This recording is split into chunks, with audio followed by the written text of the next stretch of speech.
नमस्कार, स्वागत है झारखंड की बड़ी खबरों में। जी हां, आज की सबसे पहली और बड़ी खबर आ रही है। जी हां, लालू प्रसाद यादव को जमानत के लिए करना होगा इंतजार। दोस्तों, बिहार के पूर्व सीएम एवं राजद प्रमुख लालू प्रसाद यादव को चारा घोटाले से संबंधित मामले में बेल के लिए अभी हफ्ते भर का इंतजार करना होगा। आपको बता दें कि लालू यादव की बेल याचिका पर शुक्रवार को झारखंड हाईकोर्ट में सुनवाई हुई। अदालत में सीबीआई ने लालू यादव के उस दावे पर कि चारा घोटाले के दुमका कोषागार से अवैध निकासी मामले में उन्होंने सजा की आधी अवधि पूर्ण कर ली है। लालू यादव के इस दावे पर जवाब दाखिल करने के लिए सीबीआई ने अदालत से और समय देने की मांग उठाई। अदालत में सीबीआई ने कहा कि लालू यादव की ओर से सजा की आधी अवधि का दावा करते दाखिल जवाब की कॉपी नहीं मिली है। लालू यादव की जवाब की कॉपी मिलने के बाद सीबीआई अदालत में उत्तर दाखिल करेगी। खबर है, झारखंड में सूचना आयुक्त की भर्ती के लिए सुप्रीम कोर्ट ने जारी किया नोटिस।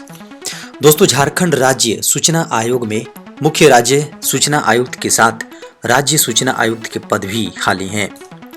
इस मामले को लेकर दायर जनहित याचिका पर सुनवाई करते हुए सुप्रीम कोर्ट ने राज्य सरकार को नोटिस जारी किया।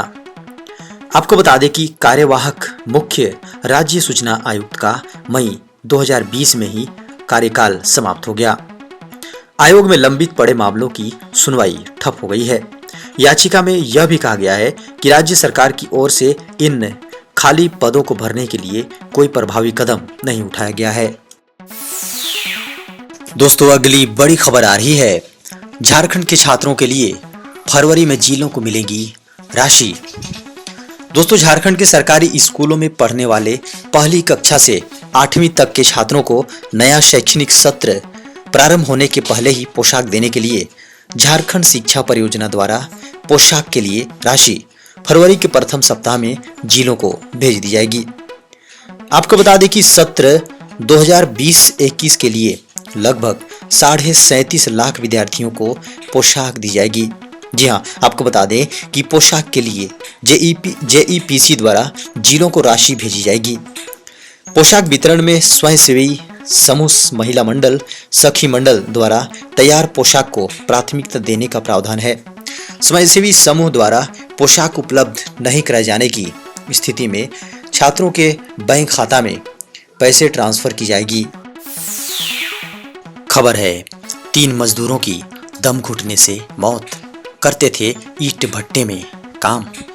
जी हां दोस्तों, बड़ी खबर आ रही है। झारखंड के धनबाद जिले में ईंट भट्टे में काम करने वाले 3 मजदूरों की दम घुटने से मृत्यु हो गई। आपको बता दें कि तीनों मजदूर पश्चिम बंगाल के रहने वाले थे। आपको बता दें कि यह घटना तेतुलमारी थाना क्षेत्र के रंगली टाड़ की है। मृतकों की पहचान मिथुन भूमिज, प्रदीप मुरा और प्रमतोष भूमिज के रूप में हुई है। आपको बता दें कि ये तीनों मृतक पश्चिम बंगाल के पुरुलिया से ईंट भट्टा में काम करने के लिए यहाँ आए हुए थे। जी, आपको बता दें कि शुक्रवार सुबह तीनों मजदूरों के मृत पाए जाने से इलाके में सनसनी फैल गई। घटना की सूचना तेतुलमारी थाने को दी गई। पुलिस ने मौके पर पहुंचकर छानबीन कर तीनों शवों को पोस्टमार्टम के लिए भेज दिया। खबर है, अगले 2 दिनों तक राजधानी रांची के तापमान में होगी गिरावट। दोस्तों, बता दें कि मौसम विज्ञान केंद्र के अनुसार बादल छटने के बाद रांची के मौसम में 2 से 3 डिग्री सेल्सियस के तापमान में गिरावट दर्ज की जा सकती है। आपको बता दें कि देश में 2 अलग अलग हिस्सों में चक्रवातीय क्षेत्र बन रहा है। एक चक्रवातीय स्थित दक्षिण पूर्व राजस्थान और दूसरा दक्षिण असम के साथ आसपास के इलाके में बन रहा है, जिसका असर झारखंड के मौसम पर भी देखने को मिलेगा। आपको बता दें कि अगले 2 दिनों तक राजधानी रांची के अधिकतम और न्यूनतम तापमान में गिरावट जारी रहेगी। खबर है, नई टैक्स व्यवस्था में हो सकती है विकल्पों की छूट। दोस्तों, आगामी 1 फरवरी को आम बजट पेश होने जा रहा है। आपको बता दें कि सरकार पिछले बजट में नई वैकल्पिक आयकर व्यवस्था को इस साल के बजट के माध्यम से प्रोत्साहित करने की सोच रही है और इसी उद्देश्य को पूरा करने के लिए जी हाँ, कुछ और श्रेणियों में योग्य छूट और छूट की सूची को आगे बढ़ाने का प्रस्ताव किया है। दरअसल सरकार का कहना है कि लगभग हर तबके की ये मांग उठ रही है कि टैक्स को कम किया जाए और छूट मिले। पिछले बजट में मिली छूट के बावजूद जनता इस बार के बजट से अधिक उम्मीदें रख रही है।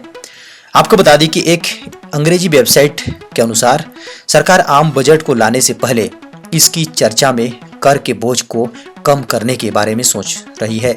इस बारे में अधिकारियों का कहना है कि सरकार पहले से ही यही विचार कर रही है कि किसी आयकर स्लैब में बढ़ाव करने की बजाय सरकार को मिले प्रस्तावों पर विचार किया जाए और नई कर व्यवस्था को बढ़ाना है। साथ ही भविष्य निधि जैसी योजना पर छूट को बढ़ाने का इरादा है। खबर है रेल यात्रियों के लिए बड़ी खबर, यात्रियों को मिलेगी प्राइवेसी। दोस्तों, पिछले साल कोरोना महामारी का इंडियन रेलवे पर काफी बुरा असर पड़ा है। इसके बावजूद रेलवे अपनी यात्रियों को लगातार बेहतर सर्विस देने पर काम कर रही है। आपको बता दें कि एक ताजा खबर के अनुसार अब रेलवे यात्रियों की प्राइवेसी का भी ध्यान रखेगी। इसके लिए स्मार्ट विंडो सिस्टम ट्रेनों में लगाने का फैसला लिया गया है, जो यात्रियों को प्राइवेसी और कंफर्ट देगा। रेलवे के इस नए पहल की शुरुआत नई दिल्ली, हावड़ा राजधानी से हो गई है, जिसमें ट्रेन के AC1 कोच में स्मार्ट खिड़की लगाई है। आपको बता दें कि स्मार्ट विंडो सिस्टम में ट्रेन के अंदर लाइट बंद होने के बाद बाहर से कोई रोशनी नहीं आ पाएगी। वहीं रास्ते में आने वाली लाइटों से भी लोगों को परेशानी होती है, लेकिन स्मार्ट विंडो से न बाहर कोई आवाज आएगी और न बाहर से कोई उजाला आएगा। ऐसे में यात्रियों को किसी प्रकार की परेशानी नहीं होगी। उनके प्राइवेसी पर कोई भी दखल नहीं देगा। खबर है CBSE परीक्षा को लेकर केंद्रीय शिक्षा मंत्री का बड़ा ऐलान। दोस्तों, कोरोना को देखते हुए CBSE ने इस साल क्लास 10th और क्लास 10वीं और 12वीं की सिलेबस में भी कटौती की है। परीक्षा के लिए 30% सिलेबस कम किए गए हैं। आपको बता दें कि आने वाली परीक्षा इसी के आधार पर होगी। इसके अलावा भी परीक्षा में कई जरूरी बदलाव किए गए हैं। नए पेपर पैटर्न को लेकर भी कई तरह के सवाल हैं। आपको बता दें कि CBSE बोर्ड की परीक्षा के तारीखों का ऐलान हो चुका है। केंद्रीय शिक्षा मंत्री डॉक्टर रमेश पोखरियाल निशंक ने बीते दिनों सोशल मीडिया पर CBSE बोर्ड परीक्षा की तारीखों का ऐलान किया। केंद्रीय माध्यमिक शिक्षा बोर्ड की 10वीं और 12वीं की परीक्षा 4 मई 2021 से शुरू हो रही है। आपको बता दें कि CBSE बोर्ड परीक्षार्थियों के लिए बड़ी सूचना सामने आ रही है। जी हाँ, केंद्रीय शिक्षा मंत्री रमेश पोखरियाल निशंक ने कक्षा 10वीं और 12वीं की परीक्षा को लेकर डेट शीट जारी करने का ऐलान किया है। मंत्री ने कहा है कि 2 फरवरी को CBSE क्लास 10 और CBSE क्लास 12वीं का डेट शीट जारी कर देगी। खबर है एम्स के डॉक्टर का दावा, खोजी गई डायबिटीज के लिए रामबाण दवा। दोस्तों, डायबिटीज मरीजों के लिए बड़ी खुशखबरी सामने आ रही है।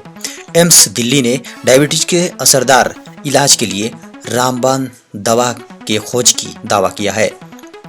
आपको बता दें कि एम्स के डॉक्टर ने डायबिटीज से पीड़ित कोरोना संक्रमित मरीजों के लिए रामबाण 2 चिकित्सा पैथ यानी एलोपैथी आयुर्वेद की कुछ दवाइयों को मिलाकर एक नई दवा बनाई है। डॉक्टर्स ने दावा किया है कि यह दवा डायबिटीज के मरीजों को कोरोना संक्रमण के दौरान राहत देगी। एम्स के डॉक्टर्स ने यह भी कहा है कि इस दवा से दिल संबंधी बीमारियों की आशंकाएं भी कम हो जाएंगी। आपको बता दें कि एम्स के डॉक्टर्स ने दावा किया है कि एलोपैथी BGR34 दोनों दवाओं को एक साथ देने से डायबिटीज की बीमारी में बड़ा लाभ मिल सकता है। इसके अलावा रोग की वजह से होने वाले हार्ट अटैक का खतरा भी कम किया जा सकता है। डॉक्टर्स ने बताया है कि इस दवा से खून की नालियों कोशिकाओं में बुरे कोलेस्ट्रॉल नहीं जम पाते। मीडिया की खबरों को माने तो एम्स दिल्ली के डॉक्टर्स ने आयुर्वेदिक दवा BGR34 की एंटी डायबिटिक क्षमता का पता लगाने के लिए यह अध्ययन किया है। खबर है 5 राज्यों को मिलेगा आपदा कोष से अतिरिक्त सहायता। दोस्तों, केंद्रीय गृह मंत्री अमित शाह की अध्यक्षता में उच्च स्तरीय समिति ने 5 राज्यों को राष्ट्रीय आपदा प्रतिक्रिया कोष के तहत अतिरिक्त केंद्रीय सहायता देने का निर्णय किया है। देश के जो 5 राज्य दक्षिण पश्चिम मानसून 2020 के दौरान बाढ़, बाढ़ भूस्खलन से प्रभावित है उन राज्यों को अतिरिक्त मदद दी जाएगी। आपको बता दें कि केंद्रीय गृह मंत्री अमित शाह की अध्यक्षता में उच्च स्तरीय समिति ने रबी 2019-20 के दौरान ओलावृष्टि से हुए नुकसान के लिए अतिरिक्त मदद देने का निर्णय किया है।